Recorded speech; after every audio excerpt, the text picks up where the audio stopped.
Welcome to SportsBeat Live Week 16 edition and also a Christmas edition as we see the snowflakes falling across the screen there, courtesy of producer Beth.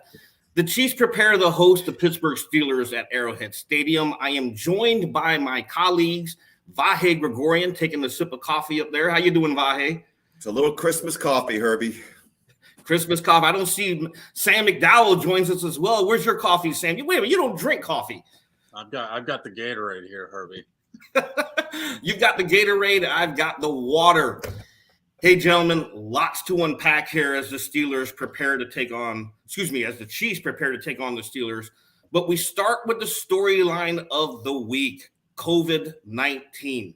It's amazing that we started Tuesday with 13 players, 16 when counting the practice squad on the reserve COVID-19 list. Mike Remmers, right tackle, was added Wednesday, but Remmers is currently on injured reserve, so he might not actually affect how the Chiefs prepare for this game. This is what Andy Reid said about the situation. You know, we've gone through this for 2 years now, so, anything's possible, and we get it. We just go next man up and roll and hope those guys get better. I mean, it's the same way on the other side. With the fellas, Pete, they've got to stay prepared too. They don't know when they'll test back in, and so they've got to be ready to go that way too. So how did we get here? And to figure out how we got here, we have to go back to last week. And producer Beth, go ahead and flash up that graphic to show us a chronological timeline. December the 13th, that was a Monday. Josh Gordon landed on the list. On the 14th, defensive tackle Chris Jones landed on it, and then Willie Gay Wednesday. The Chiefs played the LA Chargers last week without Gay, Gordon, and Chris Jones, and then practice squad wide receiver Garrett Dieter lands on it Friday. The big news on Monday, Travis Kelce, Travis Ward, and Harrison Butker. And then on Tuesday, wow, a whole list of players. Tyreek Hill, Lucas Niang, Nick Bolton, Rashad Fenton, Blake Bell, Kyle Long, Amani Watts, practice squad members, Maurice Fountain and Darius Harris, and we just talked about Mike Remmers.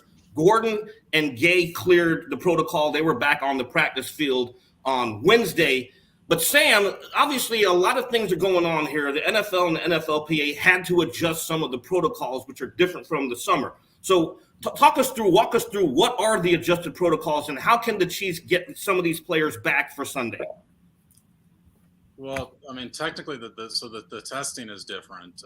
So a lot of these guys are getting tested because they have symptoms, at least mild symptoms, or they're close contacts to other people that have tested positive. But the players aren't being tested every day. So the fact that falls in line with them getting a lot more guys on the list is certainly seems sort of backward, right? I mean, obviously, this variant is going around in the world, and we've seen that the NFL world mimics what's going on in the real world. I mean, the real world is dealing with the Omicron variant, and so are the Kansas City Chiefs right now. So a player can come back if he tests negative, if he's asymptomatic, and he also has to meet that cycle threshold number, which I think is 35, because the NFL's medical team has determined that means you're much less contagious and much less likely to pass it on to somebody else. Having said all that, we haven't really seen guys in the NFL come back with this new system yet. So the opportunity is there, but I don't think that there should be a lot of optimism that once a guy tests positive that he's going to be testing. The big names, right, are Tyreek Hill and Travis Kelce. Those guys just tested positive on Monday and Tuesday.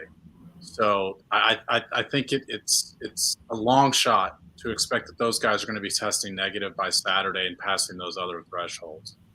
Well, and on that same note, I know you asked the best question to Andy Reid yesterday, and I'm giving you some props here because it completely flew over my head.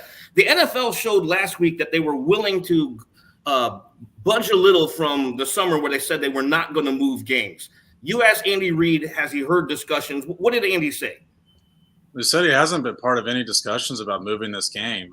Now, it's relevant to mention that, the Rams had over half of their roster on the COVID list last week. And it wasn't until they had their final 9 placed on the list on Thursday before the NFL acted on Friday morning and said, we've got to move that game to Tuesday. And by the way, the Raiders and Browns were supposed to play a game on Saturday, and they didn't hear till late in the week. So I don't think because we haven't heard anything about this game that means nothing's going to happen with this game. I think they're waiting to see how the testing is going to go over the next couple of days to see if this virus is still, running its way through the Chiefs locker room. And Vahe, this comes at a time when the Chiefs currently hold the number 1 seed with 3 games to go. And you inked a column earlier in the week when the news broke of all these COVID positives out of the Chiefs facility and the ramifications of it. Tell us, what are your thoughts on all this, please, especially with the playoffs looming? One of the thoughts that struck me is that you remember those early days of COVID when you were trying to get your arms around how far and wide this was going to be, and like every day you realized you had no idea how far it was going to go. That was a little bit of how I felt. Now, there is one sage guy on this call who on like March 13th was saying that, yeah, this is going to be like a year. That was Sam McDowell. He understood the ramifications.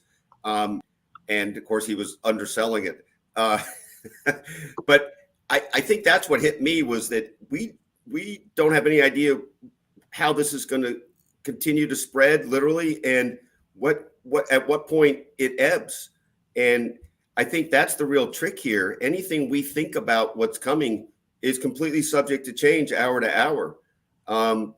And it really does come at an odd time for the Chiefs, although I guess you like it better when you're hot and holding the number 1 seed instead of, struggling to get there. But Sam McDowell, I think, also asked this question yesterday regarding, and maybe a few others too.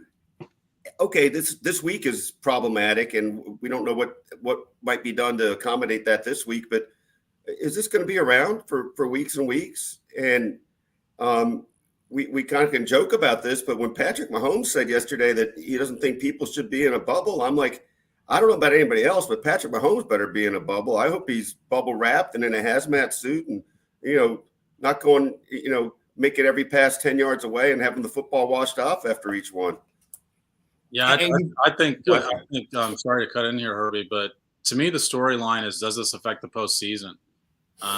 Especially for a team that wants to, get back to an AFC championship for a 4th consecutive year, Super Bowl for a 3rd consecutive year. If these, I think how many, Herbie, are left on the COVID list with the 2 guys coming off? Active players, you've got 11, I think, active players. I think it's 11, right? Yeah. Still have, if you're missing 11 guys for a playoff game, obviously you're playing a good team in the playoffs, whether it's at Arrowhead or not. I think suddenly, you're looking at a team that could potentially become an underdog on its home field if you're missing Travis Kelce and Tyreek Hill and guys like that.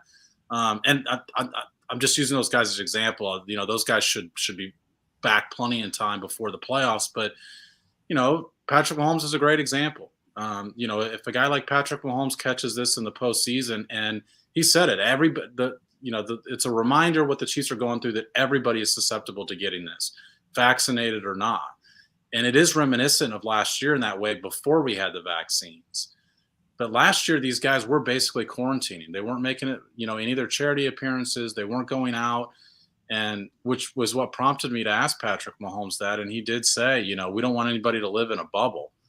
And I think that at some point, if this continues to run its course like it has these past few days, they might have to rethink that strategy. Yeah, and I tend to agree with you, because essentially they've put the media in a bubble now, right? I mean, we can no longer go downstairs effective with these new protocols after a game. No more in-person interviews. The media room at Arrowhead Stadium is closed.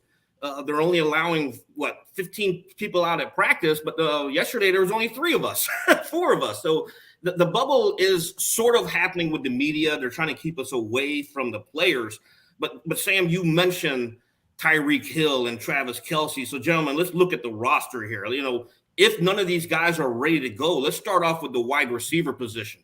If Hill is out, they got Gordon back yesterday. What does that position group look like now, Vahe? Well, I mean, let me think. I think it looks like a group that needs Josh Gordon to be fast forwarded, and all that talk we've heard about how he really gets it. He's just been circumstantial that the ball hasn't come his way and all that stuff. I think there'll be some force feeding. I could be wrong. I mean, look, Hardman and DeMarcus are guys who have had big moments for the Chiefs. and we shouldn't forget that. And I think to some degree, those guys would get the ball a lot more on another team. But there's reasons they haven't gotten the ball as much here, and it's obviously starting with Travis Kelce and Tyreek Hill, but also because I think that they have they have some gaps in their games at times. So I think that's the one thing that's really going to stand out to me is can those guys, and Byron Pringle, who I really actually think is the most dependable of them all, can those guys, step in without there being too much of a drop-off? There is a possibility they can have big games, any one of those guys. And we have not seen it from Josh Gordon yet, but they're sure putting him on the field a fair amount for a guy who just hasn't gotten the ball that much. I do wonder if there's something bubbling up there from him that could be pretty intriguing. Yeah, when you talk about the Chiefs wide receivers, you have to throw Travis Kelce in the mix because he basically is a wide receiver. And obviously, we think, right, Herbie, though, that Noah Gray is going to be that guy. That his snaps are going to increase. They do have Blake Bell, but he's more of a blocker. Noah Gray, they drafted him specifically because they liked his ability to get open in small spaces. Patrick Mahomes has only played without Travis Kelce once in his life. And it was the first ever start when Travis Kelce back then was one of the starters who was resting in Denver, and Patrick Mahomes was the backup who was getting the Week 17 start. Since then, all of Patrick Mahomes' games have included Travis Kelce. He's played without Tyreek Hill as a starter 4 times. And it was, remember when Tyreek Hill went down with the collarbone injury in Jacksonville, the Chiefs did go 3-1 in that. But at the back end of that was that game against the Colts that they really struggled because teams started playing man-to-man against him because they thought, hey, Tyreek Hill is the Kansas City Chiefs man-to-man beater. And if they don't have him, there was not a lot of confidence that other guys on that team could beat man-to-man. And so for a season, we talked about the Chiefs against man-to-man the same way we're talking about the Chiefs now against this 2-deep shell defense, which brings me to the point that I wonder if the Steelers are going to play 2-deep shell defense if Tyreek Hill's not there. It's the whole point of that defense. And does this allow the Steelers to be more creative? Now, the Steelers have a complex defense as is. But does this allow them to be even more creative? And suddenly Patrick Mahomes, his study has to expand greatly this week compared to maybe what it's been the past few weeks. Yeah, and the one constant trust factor for Mahomes has always been Travis Kelce. And then, Sam, you mentioned that if Kelce's out, that just leaves him with Noah Gray on the active 53. Excuse me, if Kelce and Bell are out. They got 2 tight ends on the practice squad, but obviously you're not going to have a lot of trust with them like you would with Kelce. Now, offensive line, I think it should be covered here. With Lucas Niang and Kyle Long. Kyle Long has been healthy and active for 3 straight games. It's probably going to be Andrew Wiley. But let's jump to the linebackers. Gay came back, but Bolton, their leading tackler, is still on the COVID list. How do the Chiefs compensate without Nick Bolton, Vahe? I don't know, but I mean, you guys have the next man up better at your disposal than I do right now. But I think to myself that what they really miss with Nick Bolton is one of those presences that has made them go from a really poor tackling team to a team that tackles pretty well. So I think that's going to be critical how that works out. But really, I feel embarrassed, but I don't have the depth chart in front of me, and I don't exactly know what they're thinking. I mean, I think it'll be familiar names. Just move around a couple guys that we've seen all season. I suppose it means some more Ben Neiman moments. More Ben Neiman, Sam? Well, the Chiefs kind of played this way last week, except for, instead of Bolton, it was Willie Gay out.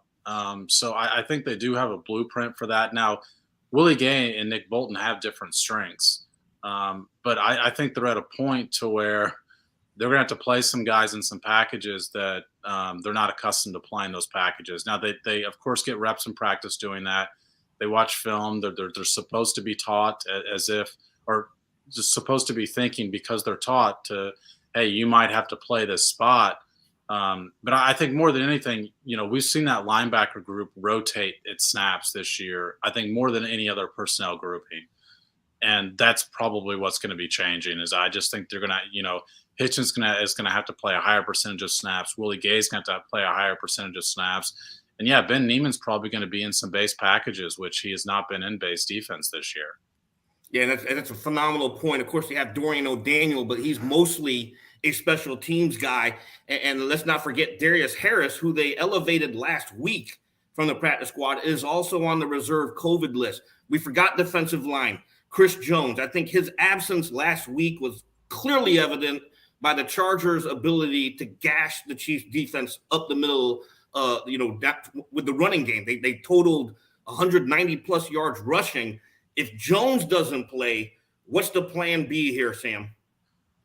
I am expecting Chris Jones to play just because he will meet that 10-day from even the old protocols because he missed last week. He went on the list last week. So,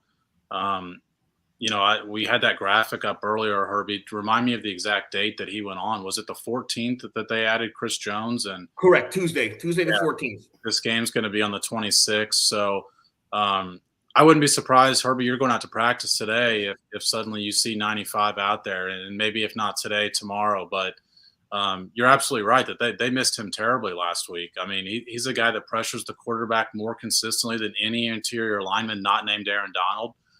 They missed him in the running game more than I anticipated. But part of that running game was also Willie Gay. I mean, Willie Gay, has a certain agility to couple with his speed that prevents some of the cutback lanes that we saw Austin Eckler running wild with last week. So getting Gay back will be big. And like I said, we'll wait and see what happens. It's so crazy because we come on this show and kind of predict what's going to happen for a game, and we are dealing with the most unpredictable thing I think that we've dealt with since we've been on this beat. Look at Sam. Sam is absolutely correct. Lastly, well, actually, we're going to get to the kicker position here, but defensive backs. You've got Javarius Ward, their starting cornerback. You've got Rashad Fenton, who can start and defend the slot. Armani Watts, also on the COVID list, but they got L'Jarius Sneed back. Sam, how big was it to get Sneed back? Well, I think especially if you're missing guys, because L'Jarius Sneed, of all those guys you mentioned, is the one that plays both spots. He plays the slot and he plays outside. So, I think he's going to have to be as much as he's been versatile all year.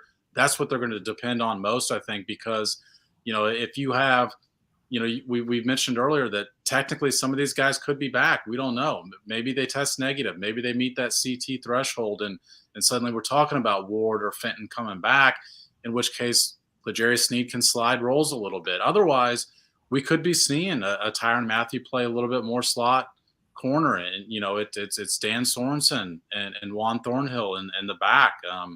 But I think that Sneed's presence, if you had one guy that you really wanted for this game, it'd be a guy that could be versatile like that. One quick thing, Herbie, just to add to that a little bit. Maybe I'm doing this wrong in my head, but if we assume correctly, not assume, but if we project correctly that Chris Jones will be back, I guess they'll be down fewer starters this week than they were against the Chargers. You get L'Jarius Sneed back, you get Gay back, you get Chris Jones back. Yeah, just the defense, you mean? On defense, I mean, yeah, exactly. Sorry, yeah. And which is just kind of funny. I mean, I know we all appreciated what they did to win that game without those guys, but those were some pretty big guys out, and they appear to be getting at least two of them back. Yeah, and it's unique that you mentioned that because the absences last week forced the Chiefs to adjust a lot on special teams. A lot of guys they had playing on special teams were not your core guys. These were guys that were pulled up from the practice squad. And one of their specialists, on special teams, obviously, Harrison Butker.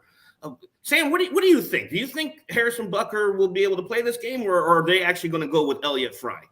No, I think Elliott Fry is going to be the guy, and not a guy that we know a lot about because, a lot of times teams, and Herbie, you know this better than me, but they bring in an extra kicker for training camp because what the hell? Might as well have a second. The Chiefs didn't have that, so they didn't have a guy that they could sort of tap into and say, "Hey, this guy was with us up in St. Joe. Let's just bring him back."